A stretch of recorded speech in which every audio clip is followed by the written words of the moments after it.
สุดเจ้าตะกี้นะว่าพี่เดมาได้บุญบันไฟบ้านตัวเองนะมาฮอดแล้วนั่นหลานสาวไปสู้นาวรู้คนไปโซนเอาไปนะเบ้ามือว่ะก็หอบมาจนฮอดพี่นาพ่อเป็นตีนผู้สังเฮเป็นบ้านก้อยนะเด็กคลิปอย่าลืมเลยตัวเอาคนไลค์คนแซ่ไปได้ฮอดเด้อแดด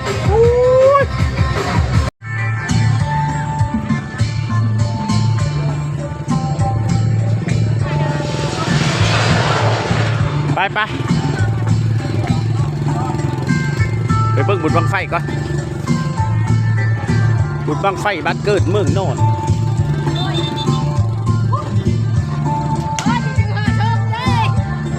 บริเหตุ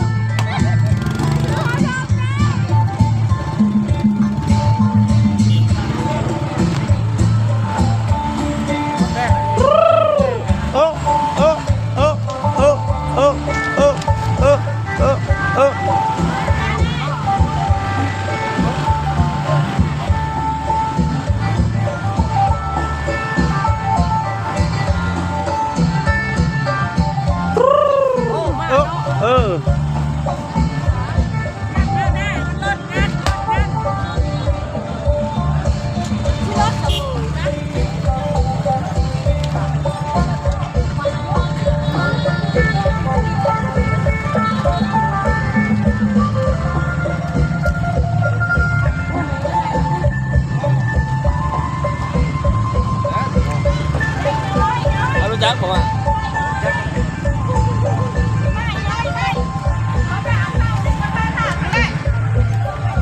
อย่าไปหดรถไปพูดแล้ว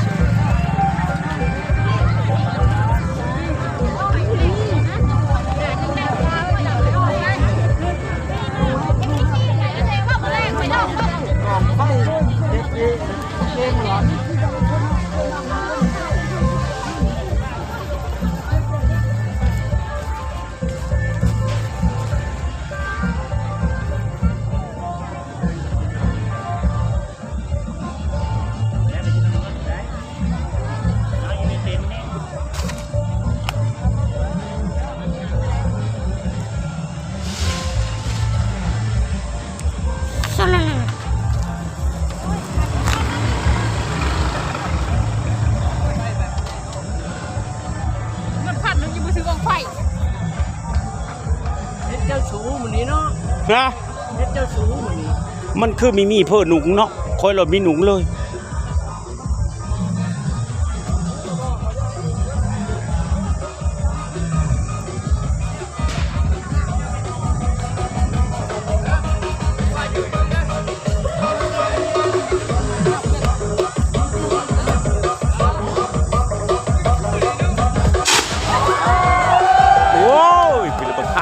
ปฏิมาหมดเจ้ากับเขามาบ้างสวยนี่มาเมื่อกี้นี่วันนี้วัยรุ่นนะไอ้หนุ่มผู้ไทยบรรณปอด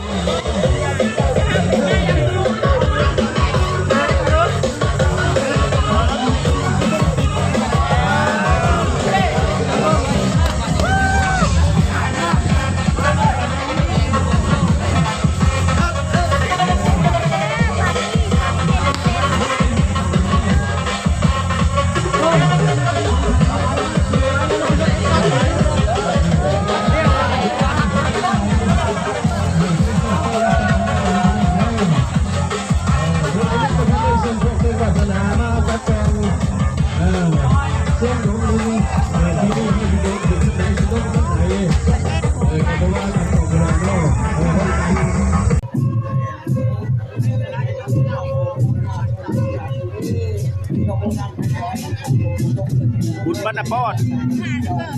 มาน้ำมันลูกประหูเกล้ม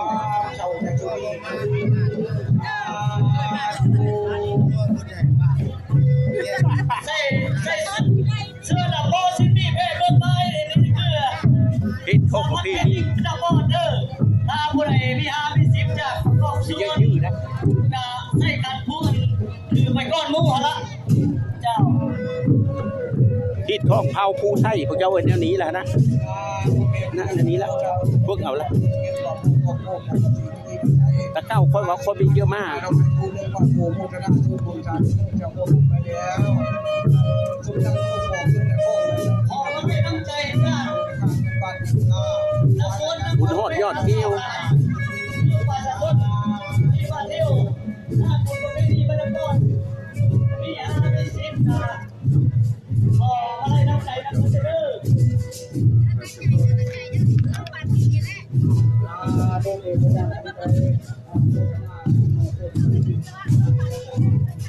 เป็นนักขีดเนี่ยเบิ่ง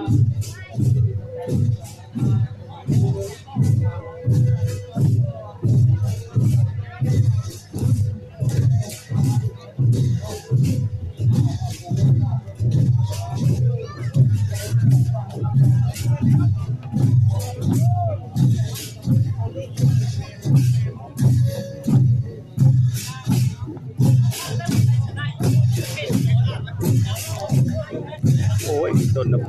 โคแห้งและเต้น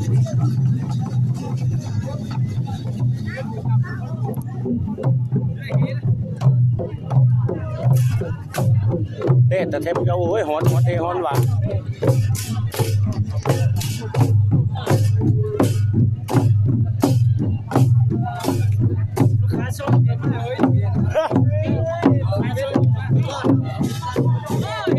ถ่ายชมบ่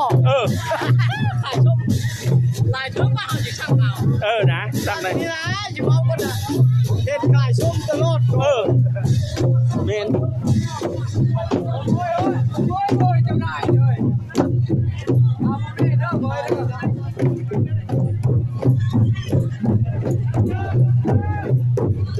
ยาวขึ้นมา มาไปขึ้น หัวพวกขาวหมดสุกกระบอก วิธีเฮ็ดมันขมังเราตามหาเขาส้มเดี๋ยว ลงเด็กบ้าน พี่น้องจังหวัดไทยเปิด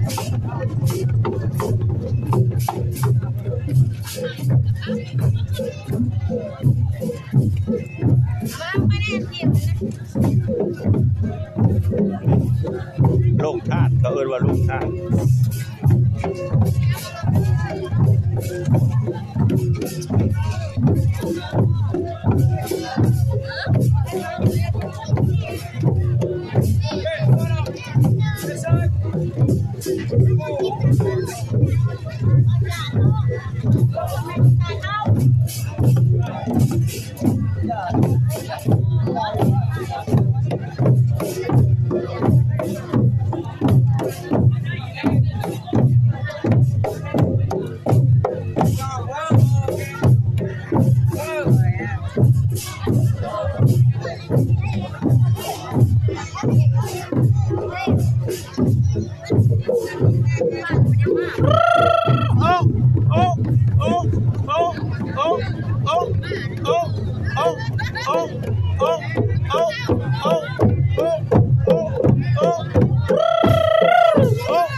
เบิ่งได้สูเบิ่งได้เขาเฮ็ดนะ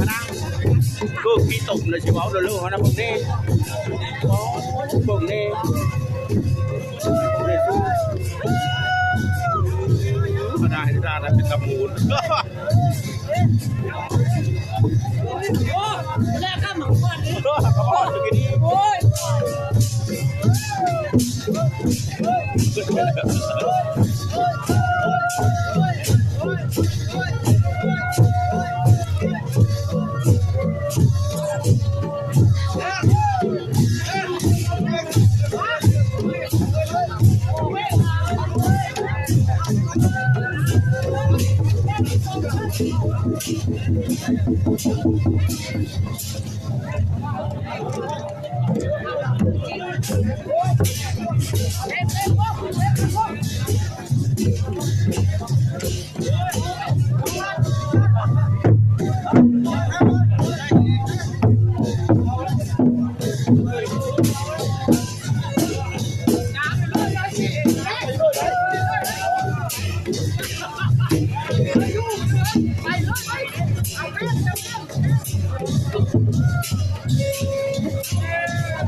ดีไหม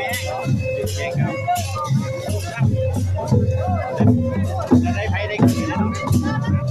ได้ครับได้ไหมได้คือสาว4 ปี เอาโคตรมาพูดเด็กรอดีไงแล้วซื้อไปตั้ง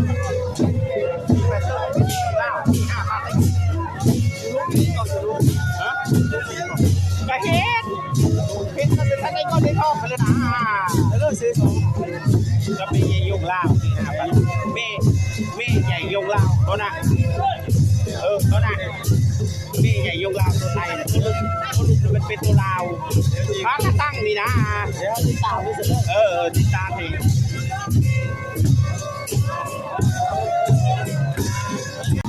มาเอาบุญบ้านเกิดเมืองนอนเจ้าเอ้ยนะเมืองได้ผู้ไทยนั่นนะที่กล้องผู้ไทยบุญบังไฟบ้านคอยบ้านเกิดเมืองนอนบ้านกระโบยใส่เห่บ้านเทศใส่บึงไปหาไทยคลิปนี้ไปทำคนกับปรากฏมาหลายอยู่นะอันนี้เราผู้ไทยเอาบุญนะบุญบังไฟบุญบังไฟบ้านเฮาอันนี้นะบ้านเกิดคอยแล้วอันนี้นะคนกับสมโพนอยู่ด้วยเนาะคนกับหลาย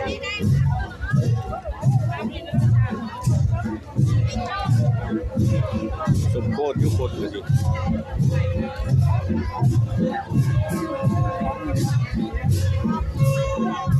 สมโพนอยู่ไหนคนกับสมแถวเนาะแถวหน้าแถวเขาจะหูนี่แล้วเขาไม่ได้จะหูไปแล้วนี่ครับ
เสาเนี่ยเขาบ่เห็น หมดแล้วหักมาฮอดเดี๋ยวนี้ แล้วจะมาแต่บ้าน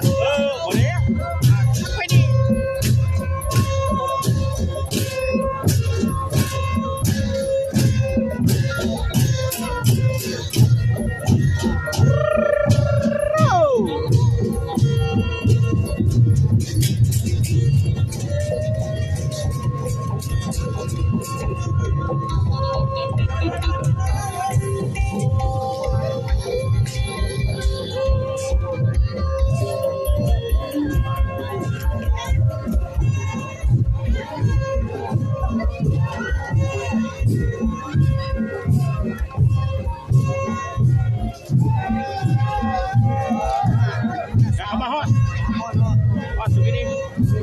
พอไปได้มา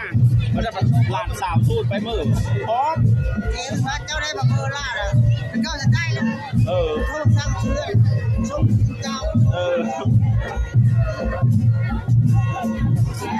มาพอ FC